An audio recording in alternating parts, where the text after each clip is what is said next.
Olá, é com grande satisfação que apresento meu trabalho para o Control-E. Este é o meu primeiro ano que estou participando do evento. E aí eu venho para mostrar para vocês o ensino remoto desenvolvido em escolas indígenas potiguara da Paraíba. O trabalho foi realizado em parceria eu, Leonardo Sinésio, junto com Iranilda Sinésio.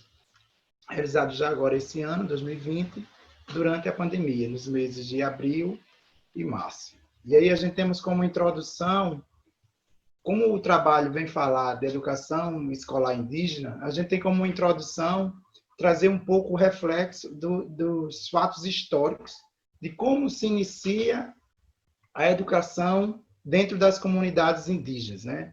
E aí tem como início a intervenção dos jesuítas, onde essa escola, essa educação era baseada na catequese, onde os indígenas eles foram obrigados a ter uma prática tanto escolar como espiritual ligada à Igreja Católica, onde foram ensinados a rezar o Pai Nosso, a crer em santos, em umas coisas que eles não acreditavam e eles foram obrigados. E aí também foi onde aconteceu que os indígenas foram obrigados a esquecer a sua língua materna e falar o português, que até então eles não conheciam. Isso em meados do século XVI. E aí, após a Constituição Federal, a escola indígena ela passa a ser criada e passa a ter alguns direitos de autonomia para o indígena, assim como não era antes da Constituição Federal.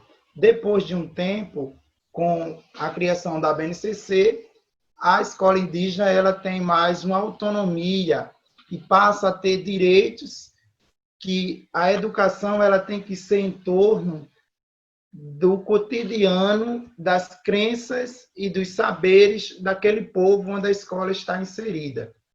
As escolas indígenas em si, no Brasil todo, existem várias, cada um com seu modelo diferente, e aqui a gente vai falar um pouco das escolas indígenas na Paraíba, certo? Onde foi realizado o estudo.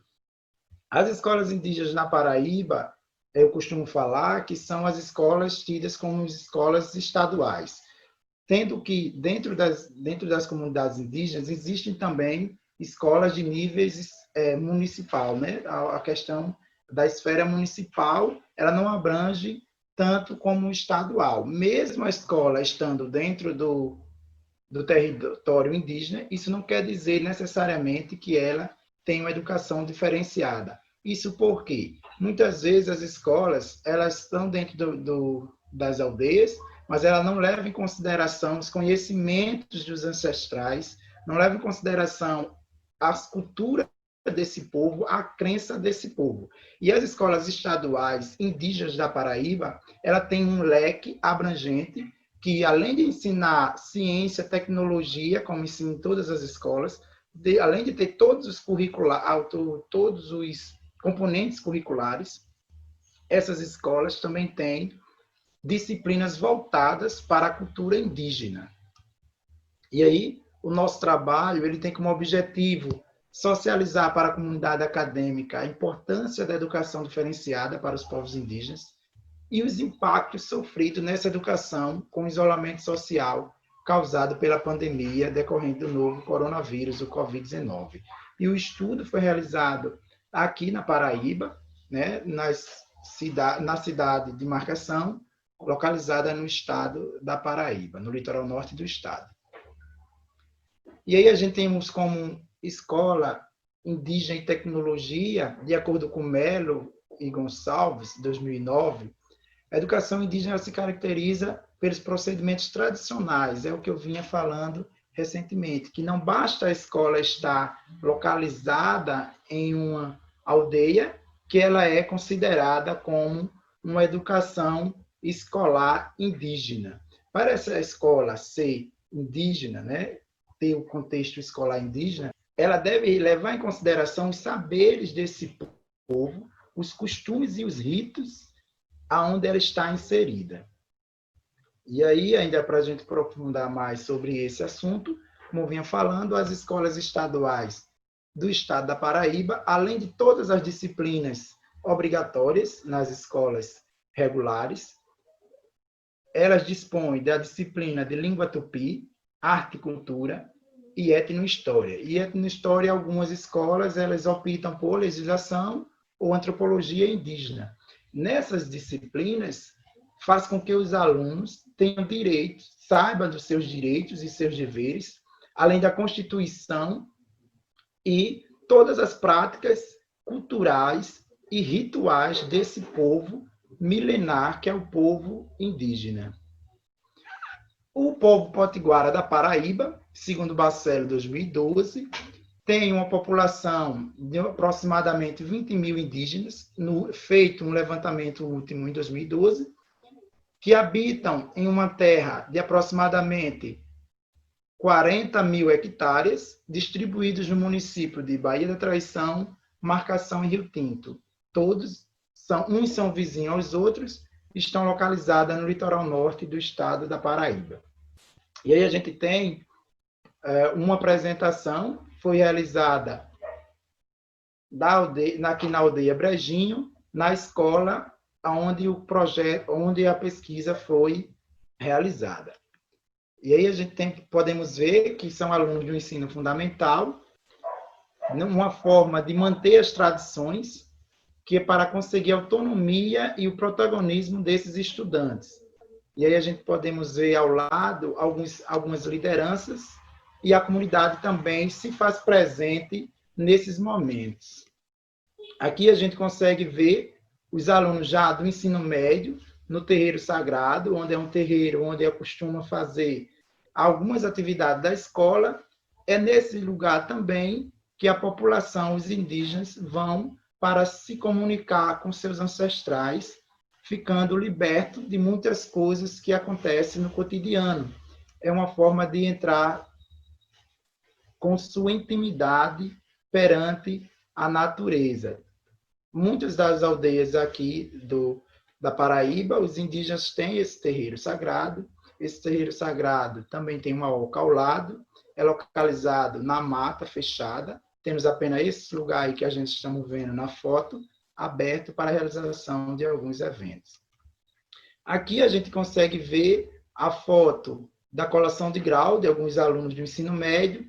Esses alunos hoje estão em ensino superior. Essa foto foi tirada no ano passado, em 2019.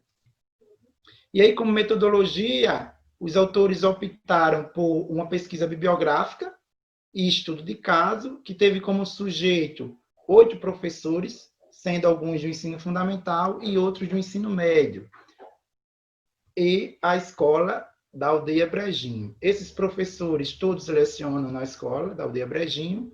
Alguns são residentes da Aldeia Brejinho e Três Rios, que é situada na cidade de Marcação, e outro professor que é do Alto do Tambá, uma aldeia da Baía da Traição. Todos os professores são indígenas e todos residem em aldeias, sendo aldeias distintas. A inclusão digital na escola investigada.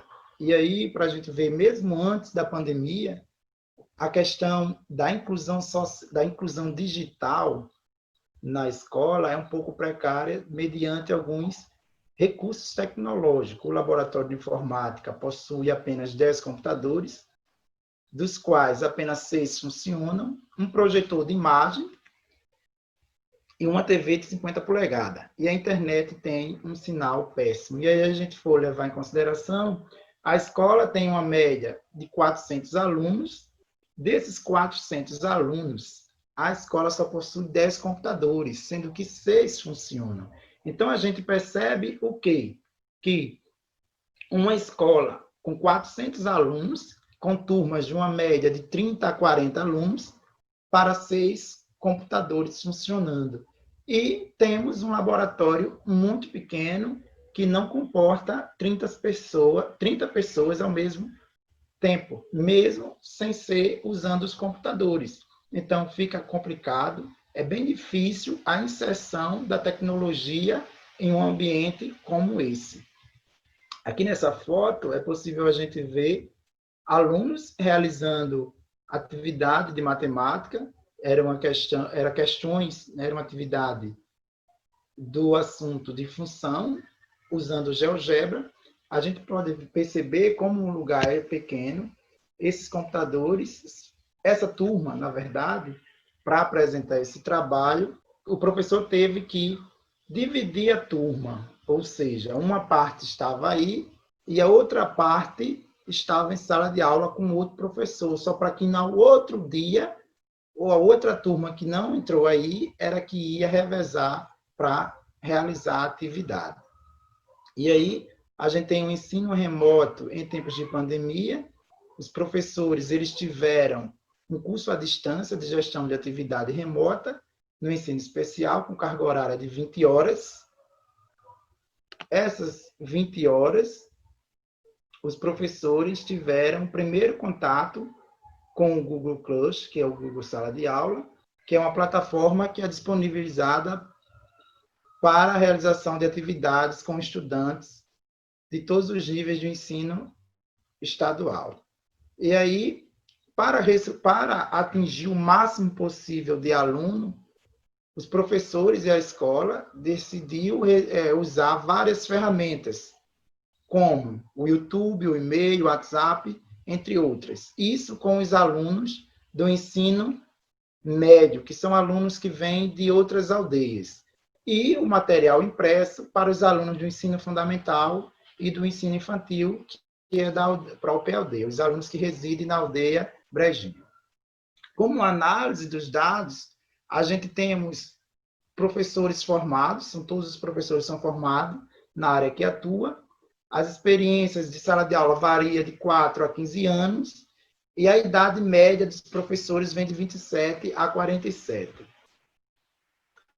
Sendo que esses professores eles sentem muita dificuldade em ministrar aulas online, porque eles têm a educação remota como desafiadora, pois tem muitos que não dispõem de um quadro em casa, para passar exemplos para os alunos verem, não dispõem de computadores, câmera ou microfone, ou recursos para realizar essas aulas, e muitos não dispõem de internet, que reside em um local mais abaixo da aldeia, onde não chega o sinal da internet, e para realizar as atividades, precisam andar alguns quilômetros para usar a internet emprestada.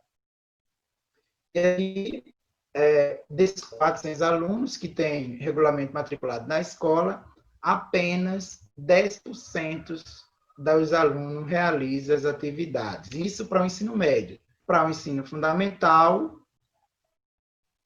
os professores entregam o material impresso e eles conseguem fazer as atividades.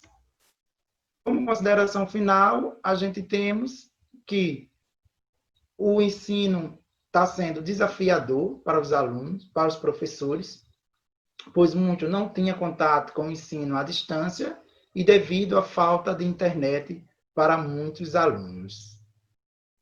E aqui a gente tem algumas referências que foi usado no texto, e obrigado.